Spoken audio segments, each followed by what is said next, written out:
Hello everyone, welcome to my channel. आज हम इस वीडियो में क्लास 6 की हिंदी की बुक बाल राम कथा का चैप्टर 4 स्टार्ट करेंगे, जिसका नाम है राम का वनगमन। वनगमन मतलब वन में जाकर रहना, यानी वनवास, राम का वनवास। तो चलिए स्टार्ट करते हैं चैप्टर को। कोप भवन की घटनाक्रम की जानकारी बाहर किसी को नहीं थी। यद्यपि सभी सारी रात जागे थे। कैकेयी अपनी जिद पर अड़ी हुई थी। राजा दशरथ उन्हें समझाते हुए, नगरवासी अभिषेक की तैयारी करते हुए, गुरु वशिष्ठ की आंखों में भी नींद नहीं थी। आखिर राम का अभिषेक था। दिन चढ़ते के साथ ही चहल पहल और ज़्यादा बढ़ गई। हर व्यक्ति शुभ घड़ी की प्रतीक्षा में था। अब जो भी कोप भवन में हो रहा था रानी कैकेयी और दशरथ के बीच में, राजा दशरथ के बीच में, उसकी जानकारी किसी को भी नहीं थी। सारे ही लोग, जितने भी लोग थे, वो सारे ही लोग जो है रात को जागे थे। कैकेयी अपनी जिद पे अड़ी हुई थी पूरी रात। राजा दशरथ उन्हें पूरी रात मनाते रहे। नगरवासी भी राज्याभिषेक की तैयारी में लगे रहे और गुरु वशिष्ठ जो थे, उनकी भी आंखों में नींद नहीं थी, क्योंकि आखिरकार भाई राम का अभिषेक था। और जैसे ही दिन हुआ, सूरज उगा, वैसे ही चहल पहल और बढ़ गई और हर व्यक्ति उस शुभ घड़ी की प्रतीक्षा करने लगा, उस सब शुभ समय की प्रतीक्षा करने लगा कि कब राम का राज्याभिषेक शुरू होगा। महामंत्री सुमंत्र कुछ असहज थे। महर्षि के पास गए। दोनों ने महाराज के बारे में चर्चा की। पिछली शाम से किसी ने महाराज को नहीं देखा था। कुछ लोगों के लिए इसका कारण योजना की व्यस्तता था। अब महामंत्री सुमंत्र जो थे, वो थोड़े से परेशान हो गए थे। वो महर्षि वशिष्ठ के पास गए। दोनों ने राजा के बारे में बात की और उन्होंने कहा कि पिछली शाम से जो है महाराज को किसी ने भी नहीं देखा है। जब लोगों से पूछा गया तो लोगों ने कहा कि अरे, ये जो राम का राज्याभिषेक हो रहा है, शायद वो इस चीज़ में व्यस्त होंगे, इसलिए राजा दशरथ को किसी ने नहीं देखा है। ठीक है।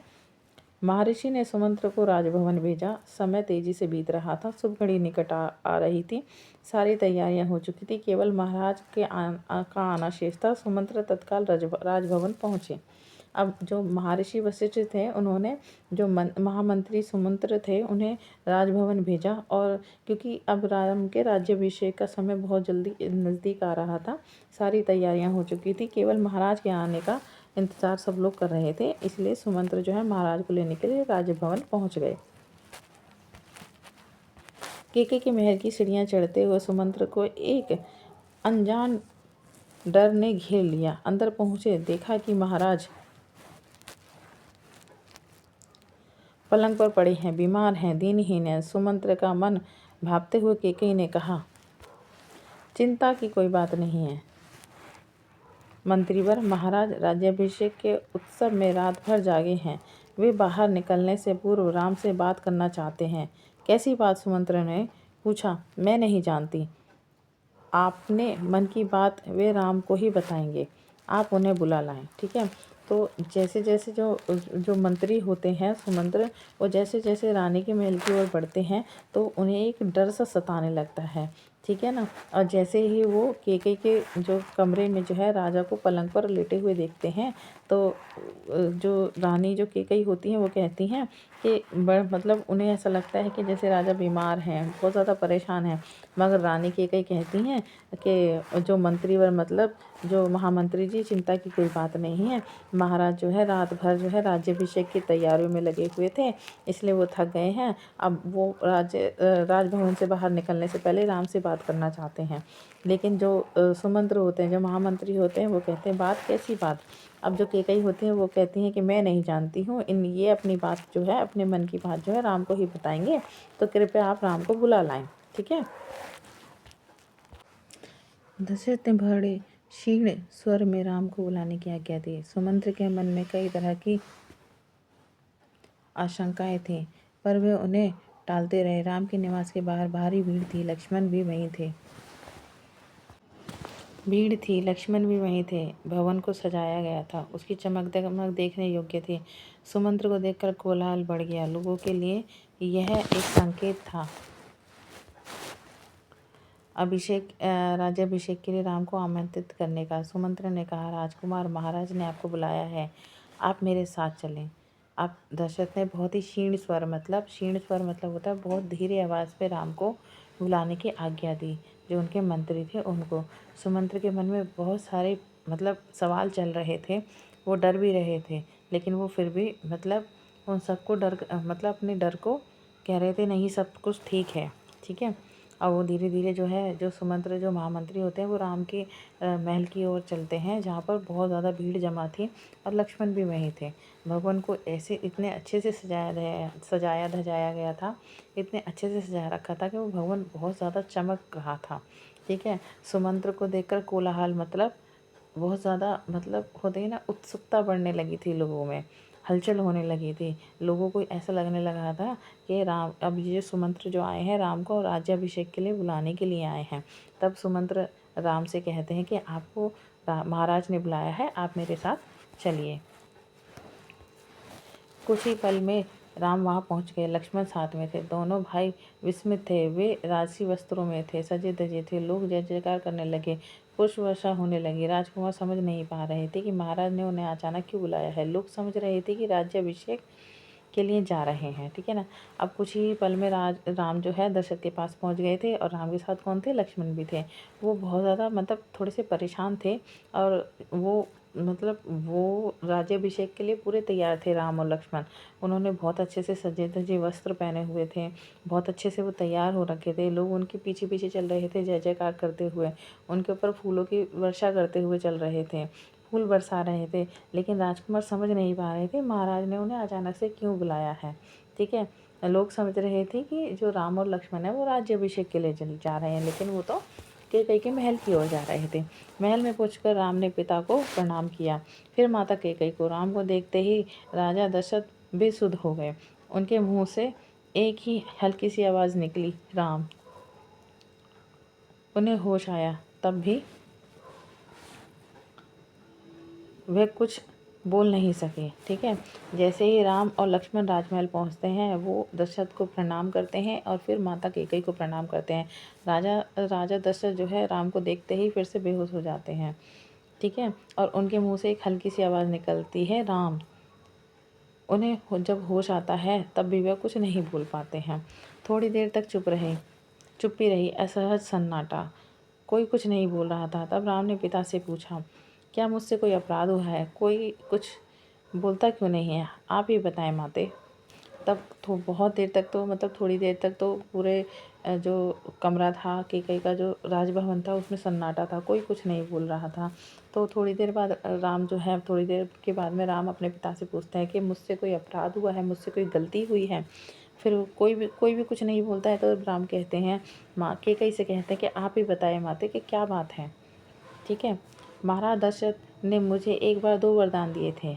मैंने कल रात वही 2 वरदान मांगे, जिससे वे पीछे हट रहे हैं। ये शस्त्र सम्मत नहीं है, रघुकुल की रीत के विरुद्ध है। कैकेयी ने बोलना जारी रखा, मैं चाहती हूँ कि राज्याभिषेक भरत का हो, और तुम 14 वर्ष वन में रहो। महाराज यही बात तुमसे नहीं कह पा रहे हैं। अब कैकई हैं वो कहती हैं कि महाराज ने एक बार मुझे 2 वरदान देने का वचन दिया था, और मैंने कल रात वही 2 वरदान मांग लिए, और ये मुझे वो 2 वरदान नहीं दे रहे हैं। ये रघुकुल की रीत नहीं है, ठीक है। तो फिर कहते हैं, फिर कैकई बोलते हैं कि मैं चाहती हूँ कि भरत का राज्याभिषेक हो और तुम 14 वर्ष के लिए वनवास जाओ। मैं तो बस इतना ही कह रही हूँ, और ये 2 वरदान तुम्हारे पिता जो के दशरथ हैं वो मुझे नहीं दे पा रहे हैं, ठीक है। आगे चलते हैं। राम संयत रहे। उन्होंने दृढ़ता से कहा, पिता का वचन अवश्य पूरा होगा। भरत को राजगद्दी दी जाए, मैं आज ही वन चला जाऊंगा। अब जो राम है वो संयत रहते हैं, मतलब वो अपनी बात वो सुनकर उन्हें कोई मतलब ज़्यादा वो नहीं होता है वो, क्योंकि उनके लिए तो सबसे ज़्यादा मतलब बड़ा क्या है, सबसे ज़्यादा बड़ी बात है कि उन्हें अपने पिता का वचन पूरा करना है। इसलिए वो ज़्यादा घबराते नहीं हैं, और वो अपनी बात पे अड़िग रहते हैं, और वो बड़ी दृढ़ता से, बड़ी मजबूती से कहते हैं कि पिता का जो वचन है वो अवश्य पूरा होगा। भरत को राजगद्दी मिलेगी, और मैं आज ही वन चला जाऊँगा। राम की शांति और सदी हुई वाणी सुनकर कैकई के चेहरे पर प्रसन्नता छा गई। राम इतने मतलब विश्वास से ये बात कहते हैं कि कैकई की ये बात सुनकर रानी कैकई बहुत ज़्यादा खुश हो जाती हैं, जैसे कि उनकी मन की इच्छा पूरी हो गई हो। राजा दशरथ चुपचाप ये सब देख रहे होते हैं, सब संपन्नहीन, मतलब वो कुछ नहीं कर पा रहे हैं, वो चुपचाप देख रहे हैं, केकई की ओर देखते हुए उनके मुंह से बस एक ही शब्द निकला, धिक्कार। जैसे ही वो केकई की ओर देखते हैं तो वो गुस्से में बस सिर्फ यही बोलते हैं, अरे रानी, तुम पे तो धिक्कार है। ठीक है। केके के महल से निकलकर राम सीधे अपनी माँ के पास गए। उन्होंने माता कौशल्य को केके के भवन का वर्णन दिया और अपना निर्णय सुनाया। राम वन चले जाएंगे। अब जैसे ही केकई के भवन से राम निकलते हैं, वो सीधा अपनी माँ कौशल्य के भवन में जाते हैं और केकई के भवन में जो भी कुछ हुआ वो सारा का सारा अपनी माँ कौशल्य को बता देते हैं और अपना निर्णय भी, अपना फैसला भी सुना देते हैं कि मैं वन चला जाऊँगा। ठीक है। कौशल्या ये सुनकर सुध खो बैठती हैं। कौशल्या ये सुनकर बेहोश हो जाती हैं। लक्ष्मण अब तक शांत थे। लक्ष्मण अभी तक जो है शांत हैं ये सारी बात सुनकर, पर क्रोध से भरे हुए, लेकिन उन्हें बहुत गुस्सा आ रहा है। राम ने उन्हें समझाया और उनसे वन जाने के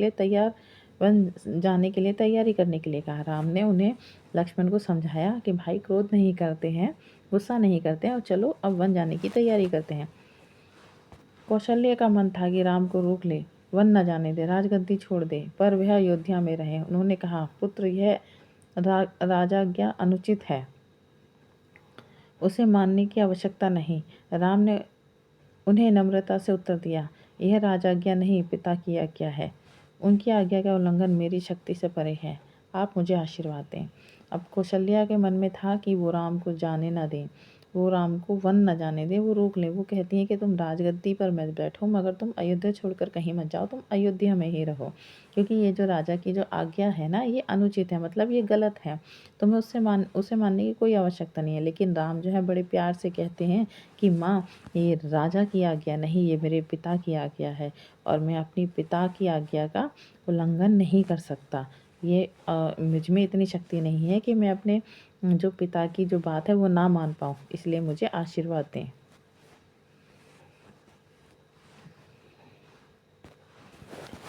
लक्ष्मण से राम का संवाद जारी रहा। राम ने वन आगमन का भाग्यवश आया उलटफेर कहा। ठीक है। अब राम जो है लक्ष्मण से कहते हैं कि चलो, मतलब हमारे भाग्य में यही है कि हम वन में जाकर रहें, यानी वनवास काटें। ठीक है। लक्ष्मण इससे सहमत नहीं थे। वे इसे कायरों का जीवन मानते थे। उन्होंने राम से कहा, आप बाहुबल से अयोध्या का राज सिंहासन छीन लें, देखता हूँ कौन विरोध करता है। अब लक्ष्मण जी तो जो थे वो बहुत ज़्यादा गुस्से वाले थे। लक्ष्मण जी जो है राम जी की बात से सहमत नहीं होते हैं। वो कहते हैं, अरे वन में जाकर जीना तो कायरों जैसा जीवन जीना है। वो कहते हैं, राम से कहते हैं कि आप तो इतने ज़्यादा शक्तिशाली हो कि आप जो है बलपूर्वक अयोध्या का राज सिंहासन छीन सकते हो, और मैं देखता हूँ कि इसका कौन विरोध करता है, मतलब कौन आपके अगेंस्ट में आके खड़ा होता है। अधर्म का सिंहासन मुझे नहीं चाहिए, मैं वन जाऊंगा। मेरे लिए तो जैसा राज सिंहासन वैसा ही वन। अब राम कहते हैं लक्ष्मण जी से कि मैं अन्याय कर राज सिंहासन पर नहीं बैठना चाहता, मैं वन जाऊंगा। मेरे लिए तो वन भी राज सिंहासन के जैसा ही है, क्योंकि मुझे मेरे पिता ने ऐसा करने को कहा है। कौशल्या ने स्वयं को संभाला, उठी और राम को गले लगा लिया। वे राम के साथ वन जाना चाहती थी। राम ने मना कर दिया, कहा कि वृद्ध पिता को आपके सहारे की अधिक आवश्यकता है। कौशल्या ने राम को विदा करते हुए कहा, जाओ पुत्र, 10 दिशाओं तुम्हारे लिए मंगलकारी हो। मैं तुम्हारे लौटते तक जीवित रहूंगी। अब कौशल्या जो है, जैसे ही कौशल्या को होश आता है, वो अपने आप को संभालती हैं, उठती हैं और राम को गले लगाती हैं, और वो कहती हैं, वो राम के साथ वो भी वन जाना चाहती हैं, लेकिन राम उन्हें मना कर देते हैं। वो कहते हैं कि आप, मेरे पिता बहुत बूढ़े हैं और मेरे पिता को आपके सहारे की अधिक आवश्यकता है। कौशल्या जो है राम को विदा करती हैं और कहती हैं कि 10 दिशाओं में तुम्हारा मंगल हो, मतलब तुम जहाँ भी जाओ वहाँ पर तुम्हारा मंगल हो, तुम्हारा अच्छा हो, और मैं तुम्हारे लौटने तक जीवित रहूँगी। वो ऐसा राम को कहती हैं। कौशल्या भवन से निकलकर राम सीता के पास गई, सारा हाल बताया, विदा मांगी। कौशल्या भवन से निकलकर राम सीता के पास गए, सारा हाल बताया, विदा मांगी, माता पिता की आयु का उल्लेख किया, उनकी सेवा करने का आग्रह किया, कहा, प्रिय तुम निराश मत होना, 14 वर्ष के बाद हम फिर मिलेंगे। ठीक है। अब राम जो है कौशल्या अपनी माँ के भवन से निकलकर सीधा सीता के पास जाते हैं और सारा जितना भी जो भी हुआ है अभी तक वो सारा बताते हैं और उनसे विदा मांगते हैं और कहते हैं कि मेरे माता पिता बहुत ज़्यादा बूढ़े हो चुके हैं, उनकी सेवा करना और तुम निराश मत होना, हम 14 साल के बाद फिर मिलेंगे। राम के वन गमन का समाचार तब तक सीता के पास नहीं पहुंचा था। राम को देखकर कुछ आशंका हुई। अनिष्ट कि राम ने विदा मांगी तो सीता व्याकुल हो गई, क्रोधित भी हुई। निर्णय पर प्रतिवाद किया। राम नहीं माने तो सीता ने उनके साथ जंगल जाने का प्रस्ताव रखा। सीता ने कहा, मेरे पिता का आदेश है कि मैं छाया की तरह हमेशा आपके साथ रहूं। ठीक है। अब राम वन जा रहे हैं, इस चीज़ का समाचार सीता को अभी तक नहीं पहुंचा था सीता के पास में। तो जब वो राम जी को देखते हैं तो उन्हें कुछ आशंका, मतलब कुछ जो है उन्हें वो तो होता है, संदेह होता है कि कुछ ना कुछ गलत हुआ है। अनिष्ट मतलब गलत हुआ है। ठीक है ना। जैसे ही राम सीता से विदा मांगते हैं तो सीता जो है एकदम परेशान हो उठती हैं। व्याकुल मतलब परेशान हो उठती हैं, गुस्सा भी होती हैं और वो कहती हैं कि आपने अकेले कैसे निर्णय ले लिया। राम जब नहीं माने तो राम जी से रुकने का निर्णय वो आग्रह करते हैं। जब राम नहीं मानते हैं तो वो राम के साथ जंगल जाने का प्रस्ताव रखते हैं। कहती हैं कि मैं भी आपके साथ जंगल जाऊंगी और मेरे पिता ने कहा था कि मैं हमेशा आपके साथ छाया की तरह, मतलब आपकी परछाई की तरह आपके साथ रहूं। अंततः राम को उनकी बात माननी पड़ी। तभी लक्ष्मण भी वहाँ आ गए, वह भी साथ जाने के लिए तैयार थे। राम ने उन्हें इसकी स्वीकृति दे दी, शीघ्र तैयारी करने को कहा। अब जैसे ही थोड़ी देर बाद लक्ष्मण भी वहाँ आ गए और वो भी उनके साथ जाने का आग्रह करने लगे, तब राम जी ने उन्हें भी आज्ञा दे दी और कहा कि जल्दी जाओ और तैयारियाँ शुरू कर दो वन जाने की।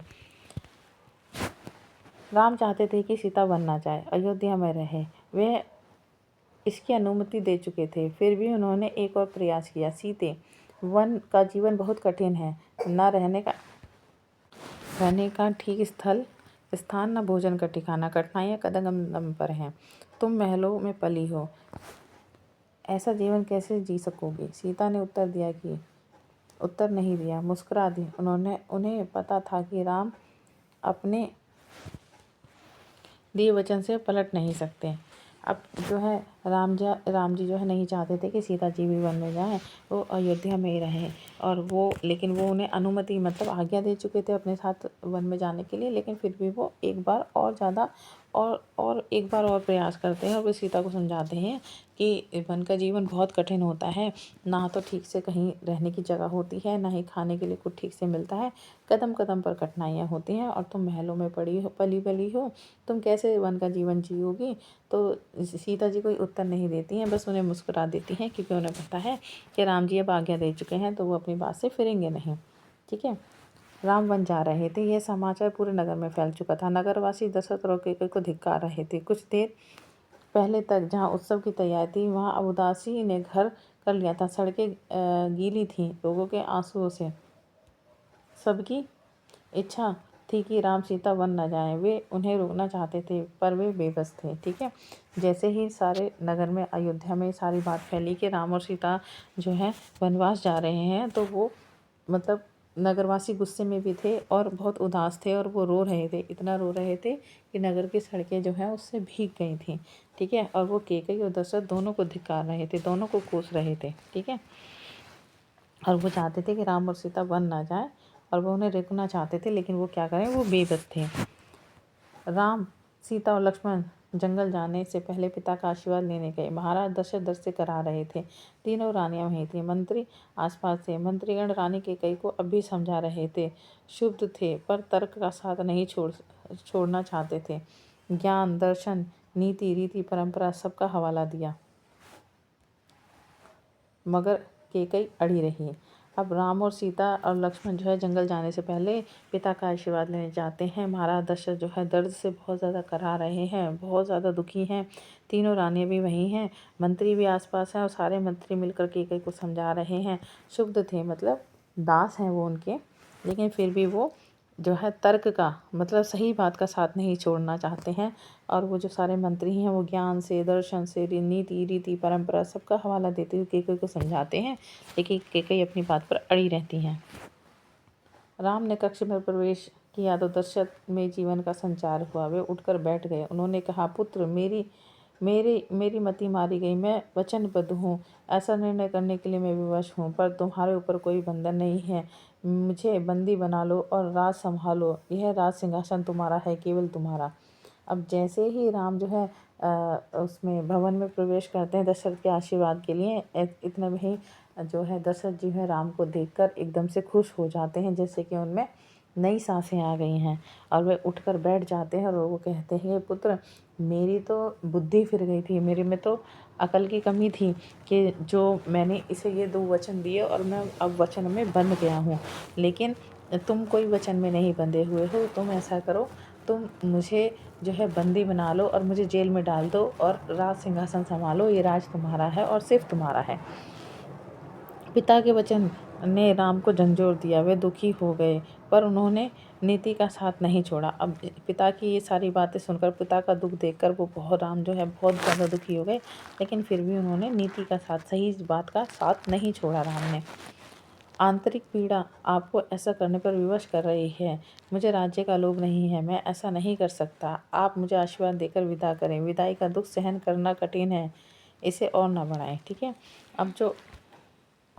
अब जो राम जो है, राम कहते हैं कि पिताजी, जो आपके अंदर जो दुख है ना, वो आपको ऐसा कहने पर मजबूर कर रहा है, लेकिन मुझे राज्य का कोई लोभ नहीं है, मैं ऐसा नहीं कर सकता। आप मुझे आशीर्वाद दें और विदा करें। दुख और ज़्यादा मतलब इस बात को लेकर दुखी ना हो और इसे और ना बढ़ाएं।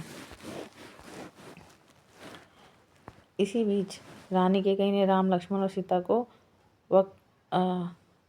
वल्कल वस्त्र दिए। इसी बीच जो है रानी जो केकई हैं, उन्होंने राम, लक्ष्मण और सीता को वल्कल मतलब वन में जाने वाले वस्त्र दिए।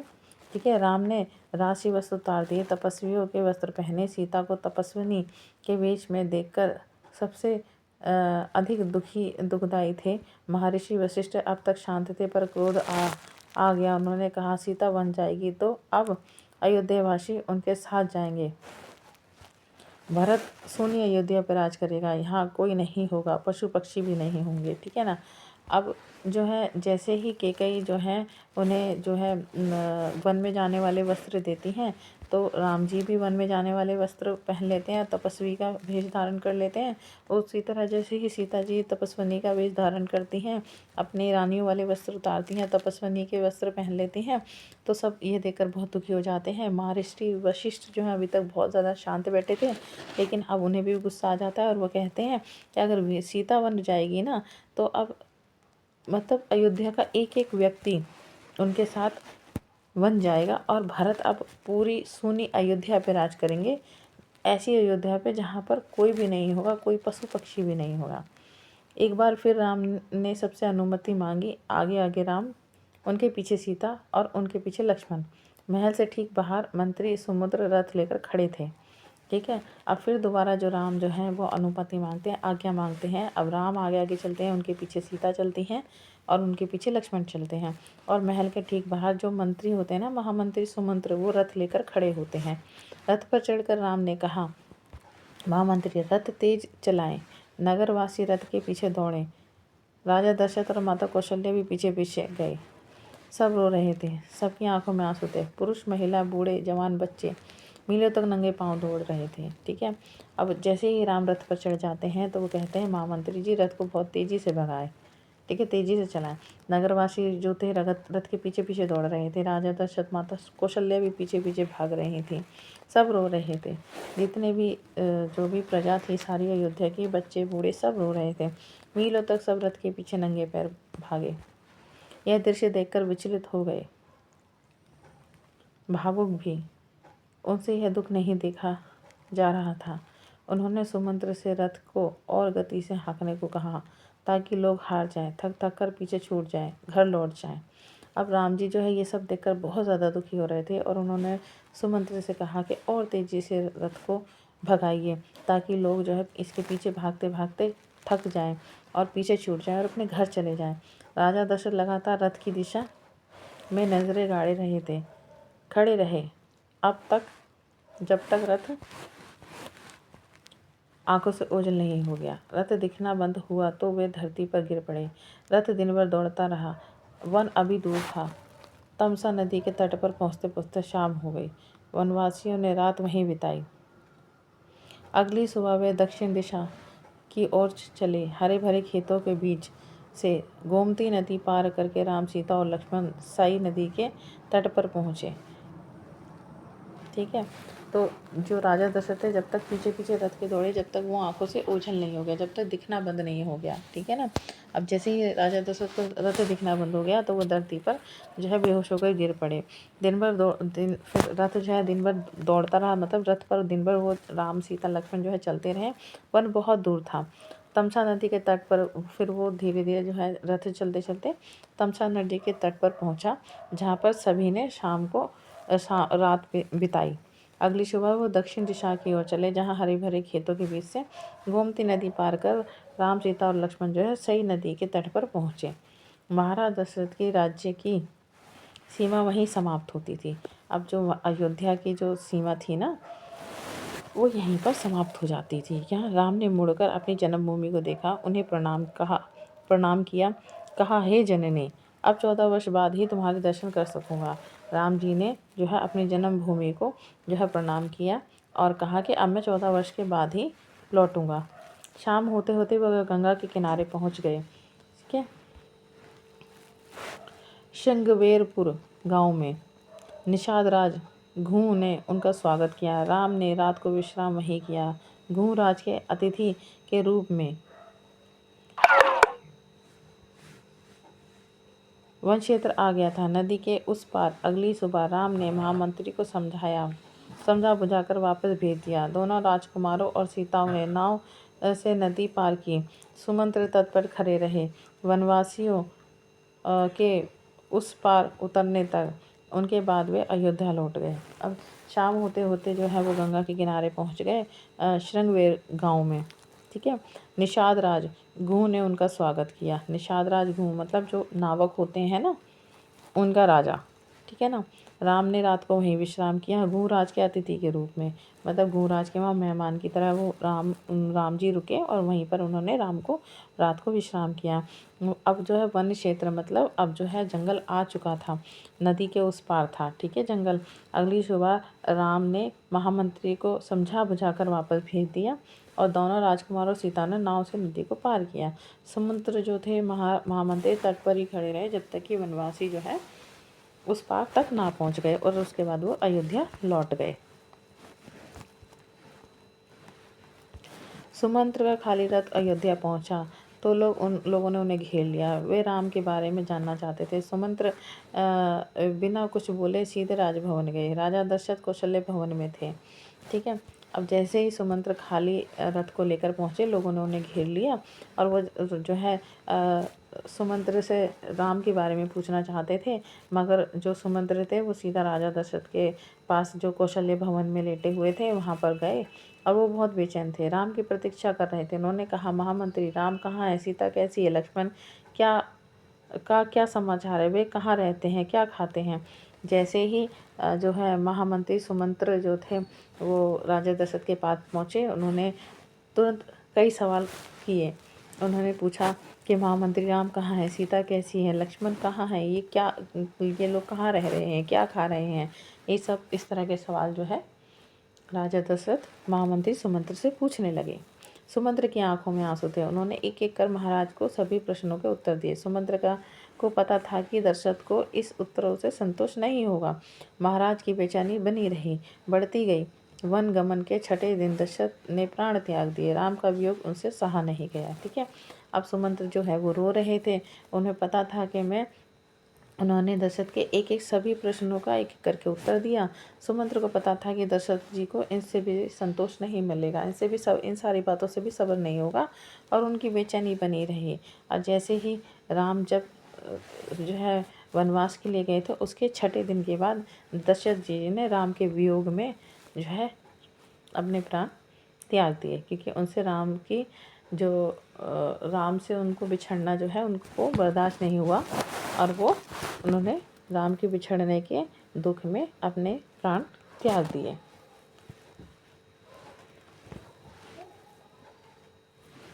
दूसरे दिन महर्षि वशिष्ठ ने मंत्री परिषद से चर्चा की। सबकी राय थी कि राजगद्दी खाली रहनी चाहिए। तय हुआ कि भरत को तत्काल अयोध्या बुलाया जाए। घुड़सवार दूत रवाना किए गए इन निर्देशों के साथ कि उन्हें अयोध्या की घटना के संबंध में मौन रहना होगा। ठीक है।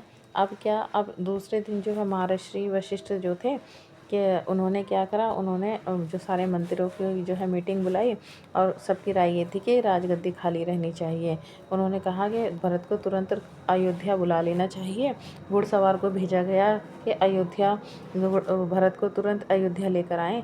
लेकिन अयोध्या में क्या क्या हुआ, इन सारी बातों को भरत को ना बताएं। तो देखिए बच्चों, ये जो चैप्टर है हमारा राम का वन गमन, ये भी अब कंप्लीट हो चुका है। ठीक है। तो अब मिलते हैं नेक्स्ट वीडियो में नेक्स्ट चैप्टर के साथ। तो अगर आपको मेरा वीडियो अच्छा लगा हो, मेरा पढ़ाना आपको समझ में आ रहा हो, तो प्लीज़ मेरे चैनल को सब्सक्राइब कीजिएगा, मेरे वीडियो को लाइक कीजिएगा, शेयर कीजिएगा, कमेंट करके बताइएगा। प्लीज़ सपोर्ट कीजिएगा। Okay, thank you. मिलते हैं नेक्स्ट वीडियो में नेक्स्ट चैप्टर के साथ।